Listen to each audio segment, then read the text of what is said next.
आज हमारी सुहागरात है। हालांकि ये मेरी पहली सुहागरात नहीं है, पहले भी एक और जीवन जिया है, यानी ये मेरी दूसरी शादी है। ये मेरे वर्तमान पति की भी दूसरी शादी है। पिछले घर से उसके 2 बच्चे भी हैं, इनकी उम्र 2 और 4 साल है। मेरी पहली शादी के बाद का समय बहुत खुशनुमा था, अच्छा समय बिता रहे थे हम। तभी अनन्या मेरी गोद में आ गई। खुशी बहुत बढ़ गई। मेरी बेटी को लेकर मेरे बहुत सपने थे। उसे डॉक्टर बनाऊंगी। अनन्या 3 साल की थी तभी अनन्या के पापा बदलने लगे। तलाशने पर पता चला कि ऑफिस में एक और लड़की से प्यार हो गया है उन्हें। इसको लेकर हम लोग आए दिन झगड़ा करते थे। मैं इसे अब और बर्दाश्त नहीं कर पा रही थी, इसलिए एक दिन मैंने तलाक के लिए अर्जी दी। हैरानी की बात यह है कि अनन्या के पिता ने इसका बिल्कुल भी विरोध नहीं किया। उन्होंने खुशी खुशी तलाक ले लिया। समस्या अनन्या को लेकर हुई। अनन्या को क्या करूं? अगर मैं कोर्ट जाती तो शायद अनन्या को अपने पास ला सकती थी, लेकिन मेरे पिता के पास अपनी तलाकशुदा बेटी और पोती दोनों की देखभाल के लिए आर्थिक साधन नहीं थे।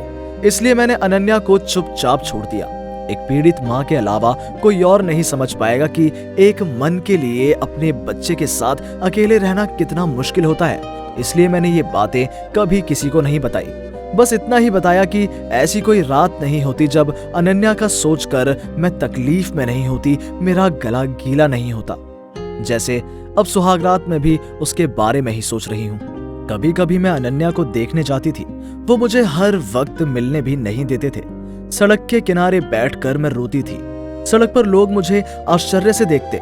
कई पूछते थे कि क्या हुआ। मैं कुछ नहीं कह सकती थी। एक दिन एक पुलिस वाले ने मुझे रोते हुए देखकर कहा, मेरे साथ थाने चलो। सब कुछ सुनने के बाद पुलिस वाले ने कुछ पुलिस वाले भेजकर अनन्या को मेरे पास ले आए। एक दिन के लिए ही सही, पर वो मेरे पास थी। उन्होंने ये भी कहा कि अनन्या को वो थाने पर लाने की व्यवस्था करेंगे। उसके बाद मैं कई बार अनन्या से ऐसे ही मिली। एक बार अनन्या कहती है कि माँ तुम अब मुझसे मिलने नहीं आना, तुम मुझसे मिलने आती हो तो वो लोग मुझे बहुत मारते हैं। इसके बाद फिर कभी अनन्या से मैं मिलने नहीं गई। बाद में मेरी एक मौसी के जरिए इस लड़के से मैंने शादी कर ली। हादसे में उनकी पत्नी की मौत हो गई है और शादी के मुख्य काम है बच्चों की देखभाल करना। नहीं तो 2 बच्चों के बाप मेरी जैसी तलाकशुदा लड़की से प्यार के लिए शादी नहीं करेगा। पिताजी को देखकर इस शादी के लिए राजी हो गए। अब इंतजार है नए पति के लिए। बहुत देर बाद पति आया। उसने पहले आकर ही कहा, मुझे तुमसे ऐसी कोई इच्छा नहीं है, बस मेरे बच्चों को अपने बच्चों के रूप में और मेरी माता पिता को अपने माता पिता के रूप में सोचो। और ये हमारा संयुक्त परिवार है, इसलिए सब साथ मिलजुल कर रहना। शादी के कुछ महीने बाद मुझे एहसास हुआ कि मेरे पति बहुत कम बोलते हैं। विशेष आवश्यकता के बिना नहीं बोलते। पूछे जाने पर उत्तर देते हैं या सिर्फ सिर हिलाते हैं। हालांकि घर में हर कोई उनसे डरता है। उनकी अनुमति के बिना घर के बाजार भी नहीं होता है। यहाँ तक कि मैं भी बहुत डरी हुई हूँ। मेरे पहले पति को मैं तुम बुलाती थी और इन्हें मैं आप बुलाती हूँ। लेकिन मुझे इस घर की सबसे अच्छी बात ये लगी कि वो मेरे अतीत के बारे में कोई सवाल नहीं पूछते। एक दिन जब मेरी सास ने मुझसे पूछा तो मैंने उन्हें सब खुलकर बताया। इसके बाद इस बारे में और कोई बात कभी नहीं हुई। उनके बच्चों को अपने बच्चों की तरह मैं प्यार करती हूँ। वो मुझे माँ कहते हैं। हर बार जब भी वो मुझे माँ कहते हैं मुझे अनन्या याद आती है। नहीं पता कि मेरी अनन्या अब कैसी है। देखते ही देखते मेरी नई शादी का पहला साल बीत चुका है। आज मेरी दूसरी शादी की पहली सालगिरह है। मैं अपनी पहली शादी के दौरान इस दिन को लेकर बहुत उत्साहित थी, लेकिन आज नहीं। हालांकि मैं सुबह उठी और अपने पति को बिस्तर पर नहीं देखा। ऐसी कोई समस्या नहीं थी। हर वक्त मैं पहले उठकर उन्हें जगाती हूँ। उन्हें नाश्ते की टेबल पर भी नहीं देखा। उनकी बहन ने मुझसे पूछा, भाभी भैया कहाँ हैं? मैंने कहा मुझे नहीं पता। तो मेरी सास ने जवाब दिया, वो मेरे लिए तोहफा लेने गए हैं। मुझे आश्चर्य है कि क्या ऐसा गुस्सैल आदमी मेरे लिए उपहार लाएगा। दिन भर उनका इंतजार करते रहे, वो नहीं आए। फोन किया लेकिन उन्होंने फोन नहीं उठाया। ऐसा लग रहा था कि इस मामले को लेकर कुछ अशांति और बेचैनी है। ठीक रात के 8 बजे वो लौटे, लेकिन खाली हाथ। मेरी ननद ने कहा, भैया भाभी का उपहार कहाँ है?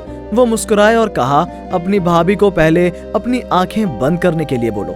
मेरी प्रतीक्षा किए बिना मेरी ननद ने मेरी आंखों को पीछे से पकड़ लिया।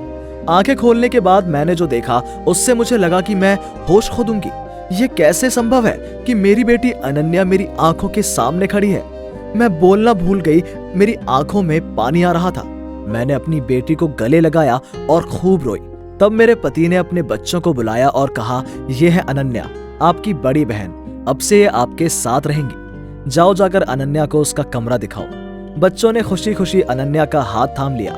असली बात यह है कि मेरे पति ने मेरी सास के मुंह से मेरे पिछले घर के बच्चे के बारे में सुना और उन्होंने तुरंत अनन्या को यहाँ लाने का फैसला किया। बाद में उन्होंने अनन्या के पिता से संपर्क किया। अनन्या के पिता भी समझते हैं कि अनन्या की नई माँ यानी उनकी नई पत्नी अनन्या को स्वीकार नहीं कर सकती, इसलिए उन्होंने और विरोध नहीं किया। और ये था मेरे जीवन का सबसे बड़ा उपहार। इस परिवार में किसी ने भी अनन्या को कभी किसी चीज से वंचित नहीं किया, दूसरे बच्चों की तरह गले लगाया। मैंने भी कभी अपने पति के पहले घर के बच्चों को दूर का नहीं समझा, अपने बच्चों की तरह रखा, अपने बच्चों की तरह पाला। उसके बाद मेरे एक और बच्चा हुआ। हम इससे काफी खुश हैं, लेकिन अनन्या के सगे पिता को अपनी गलती का एहसास हो गया है। वो अपनी नई पत्नी के साथ भी खुश नहीं है। सुना है कि उनका जल्द ही तलाक हो सकता है। हालांकि अनन्या के पिता कभी कभी अनन्या को देखने आते हैं। मेरे वर्तमान पति ने कभी उसका अनादर नहीं किया, घर पर बैठकर बड़ी इज्जत से बातें करते हैं। हालांकि अनन्या को 1-2 दिन के लिए उनके पास भेज भी दिया है, लेकिन मुझे कभी उससे मिलने नहीं दिया। बस एक चीज ये रखना कि अब तुम सिर्फ मेरी पत्नी हो, उसकी नहीं। मैंने भी अपने पति की बात मानी और उस अजनबी से मिलने का अब मुझे बिल्कुल भी दुख नहीं है।